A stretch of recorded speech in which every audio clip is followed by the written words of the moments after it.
Dans cette vidéo, le révérend Wilfried Zahui nous parle de l'impact du caractère dans le foyer. Son importance pour qu'elle tienne en harmonie. Bon visionnage.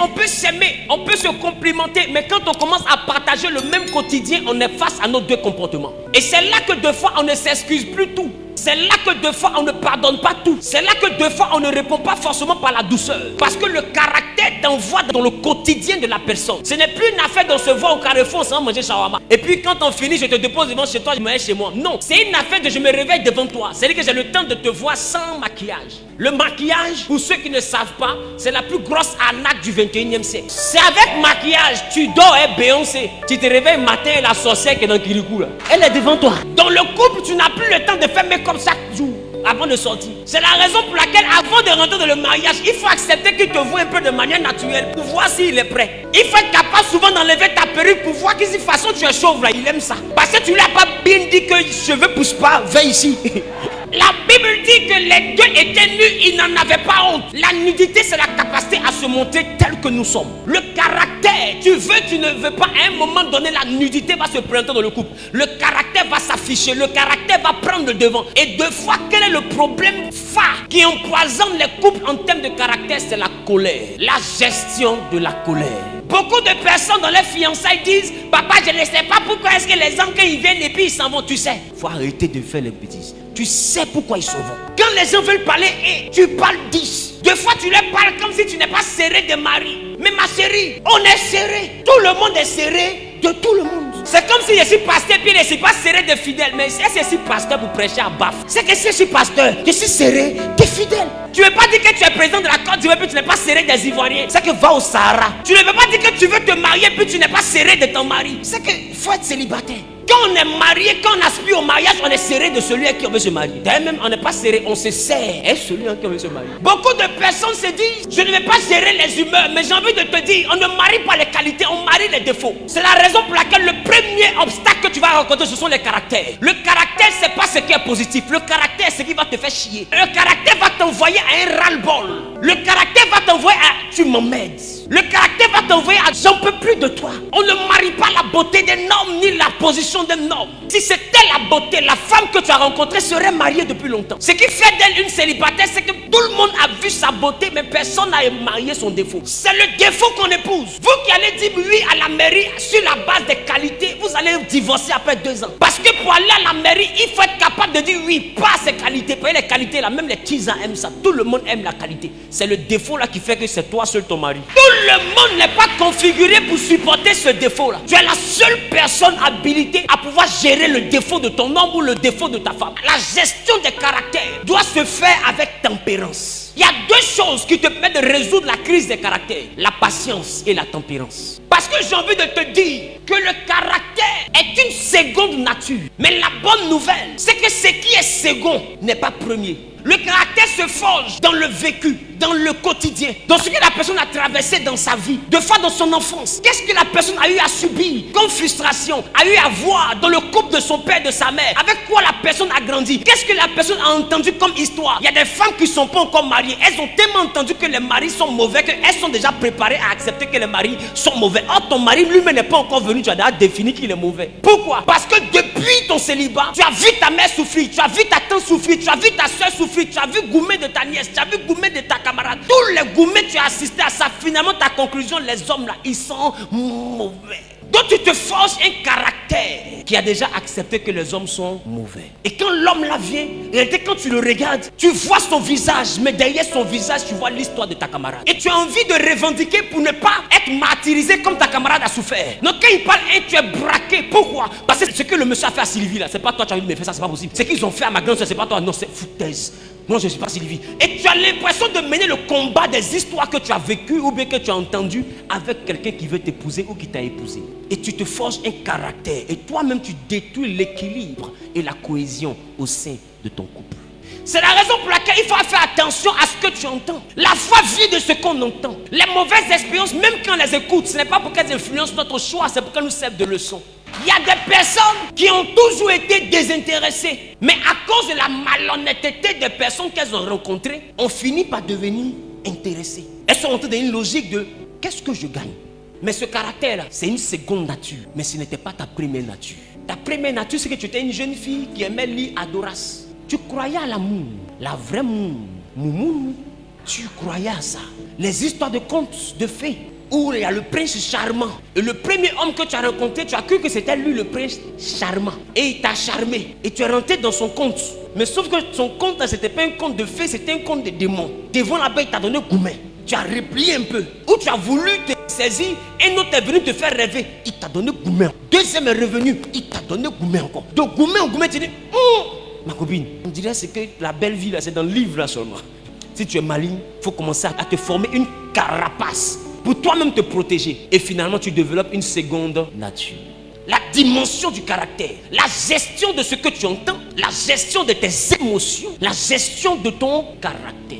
Il y a une chose que tu dois comprendre. Pour pouvoir maîtriser tes émotions, il y a 3 choses. Ne rien voir, ne rien entendre et puis ne rien dire. C'est-à-dire qu'il faut savoir à quel moment on parle. Et il faut savoir que ce que tu entends, tu n'entends pas ça pour te séparer. Tu entends ça pour ton instruction et pour savoir comment contre-attaquer. Tu apprends que ton chéri te trompe. Et toi, tu réponds à la tromperie par le caractère de la colère et de la jalousie. Mais j'ai envie de te demander, est-ce que la colère supprime le fait qu'on te trompe?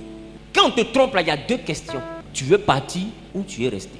On n'a pas dit si tu veux te battre. Donc fais pas là d'être ton homme n'est pas la réponse à ce problème. Si tu veux rester, la guerre n'est pas la réponse. Si tu veux rester, c'est quelle est la stratégie pour envoyer mon homme à ne plus regarder dehors, mais à regarder dedans. Quelle est la stratégie que je développe pour éjecter la 3e personne? Parce que aussi longtemps que tu ne te poses pas ces 2 questions, est-ce que je veux rester ou est-ce que je veux partir? Si tu n'as pas la réponse, que tu réponds par la brutalité, tu donnes à celle qui est dehors de gagner du terrain. Parce que tu vas continuer à faire des erreurs. Or la Bible dit, vaut mieux habiter sur le toit que de partager la maison d'une femme querelleuse. Ça veut dire que la colère déjà envoie ton mari à s'habituer à dehors. Le caractère est la première dimension qui rend le foyer invivable. Il y a des personnes qui dorment, qui se réveillent comme si génie les a poursuivis. Ils conspirent toi pendant 30 minutes. Ils doivent faire mise à jour de leur tête. On ne leur parle pas. Et puis quand il fait sieste, on ne le réveille pas. Si tu as allumé la télévision, il est de mauvaise humeur. Ça n'a rien à voir avec le prince charmant. C'est son comportement, c'est son caractère qui est là. C'est toi tu viens de voir. Sinon lui là, dans sa famille, on sait qu'il est comme ça. Eux, ils l'ont supporté jusqu'à ce que tu veuilles les délivrer de lui. Toi, tu es venu faire leur délivrance. Maintenant, tu as fait délivrance de la famille là-haut. Il faut comprendre que c'était comme ça. Et puis eux, ils ont vécu à lui. Ce que je te fais comprendre, c'est que le piment brûle, mais asticot vide dedans. On ne fuit pas un homme à cause de son caractère. À la limite, il y a des caractères qui sont un peu trop poussés, qui méritent qu'on ne se marie pas avec quelqu'un. Premier caractère, la brutalité. Sauf si c'est ton modèle. Mais pour une personne normale, la brutalité est une chose abjecte qu'on refuse catégoriquement. Donc en termes de caractère, tu dois comprendre que la gestion de tes émotions, la gestion de tes affaires, de quand tu dors, on ne te réveille pas. Toutes ces choses-là, tu dois être capable de savoir les remodeler et les adapter à la nature de ton nouveau couple. Parce qu'on ne se marie pas pour te supporter.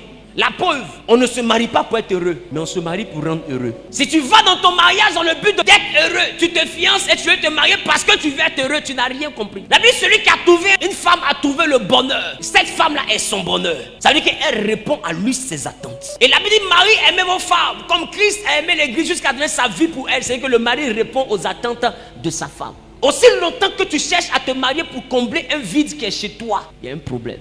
Tu dois chercher à te marier pour être une aide pour l'autre. Pour résoudre la notion du caractère, premier point, la tempérance. Deuxième point, la patience. C'est quoi la tempérance? La tempérance, c'est la maîtrise de soi. Aussi longtemps que tu ne peux pas monter, sinon atteindre un niveau supérieur à ce que tu es en train de subir ou ressentir, il te sera difficile de faire face au test et de réussir le test du caractère. Tu dois d'abord avoir un sang-froid. Tu dois d'abord pouvoir dominer. Et si ton sang, si ton cœur est tellement chaud, éloigne-toi pour ne pas que ton mauvais caractère soit la réponse à son mauvais caractère. Sinon, vous allez rentrer dans un endroit invivable. Parce que tout le monde peut se comporter comme un animal, vrai ou faux? Mais la question c'est, est-ce que tu veux que ta maison soit un champ de bataille ou un havre de paix?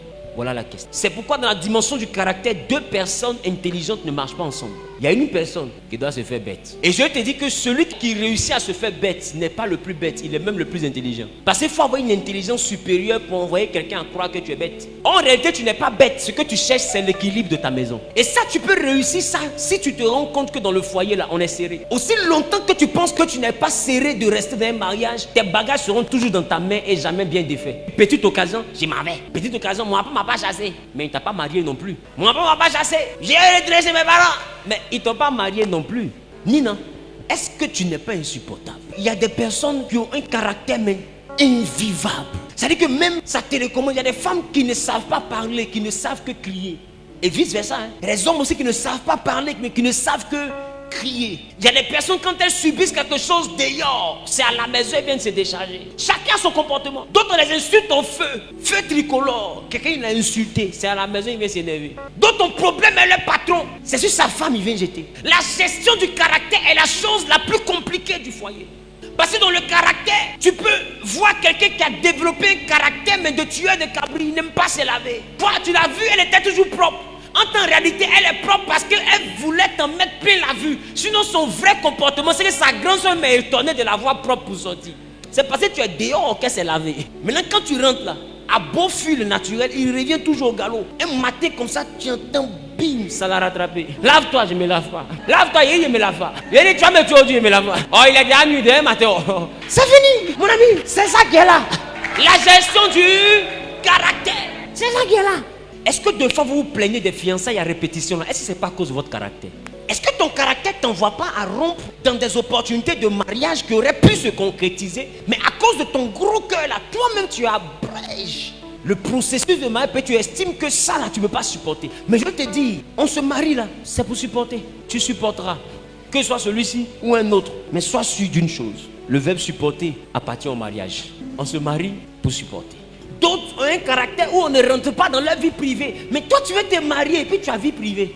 Adama, on ne rentre pas dans toi ta vie privée. Mais quelle est la vie qui est plus privée que ton foyer? Il y a un niveau de toi que ton mari ne connaît pas. Il y a un niveau de toi que ta femme ne connaît pas. Et il y en a, ils vont se tuer à cause du portable. Parlable que portable invente dans le foyer des gens. C'est le parlable n'existe pas. Mais portable le fabrique. Il y en a même qui sont ici. Mais ton portable là, il y a empreinte de doigts, empreinte d'orteil, de sourcils pour déverrouiller WhatsApp seulement. Mais tu vas créer des problèmes à ta vie sentimentale. La Bible, ils étaient tous de nus. Ils n'en avaient pas honte. Quand on ne veut pas partager sa vie, là, on ne se marie pas. C'est impensable même que ma femme ait un code et puis on ne connaît pas. Quoi? De ma maison? Code. Tu es à la NASA. Tu caches quoi à ton mari? Et beaucoup de personnes se battent avec leur fiancé, avec leur époux, sur la base d'un téléphone. Non, tu vois, tiens, voir, c'est mon intimité. Ouh! Coucrisia, oiseau de malheur. Toi, tu as une intimité dans un foyer. Il te frappe, oh, mais tu changes le code. Tu n'enlèves pas, hein, tu changes. Et tu recommences. Le caractère.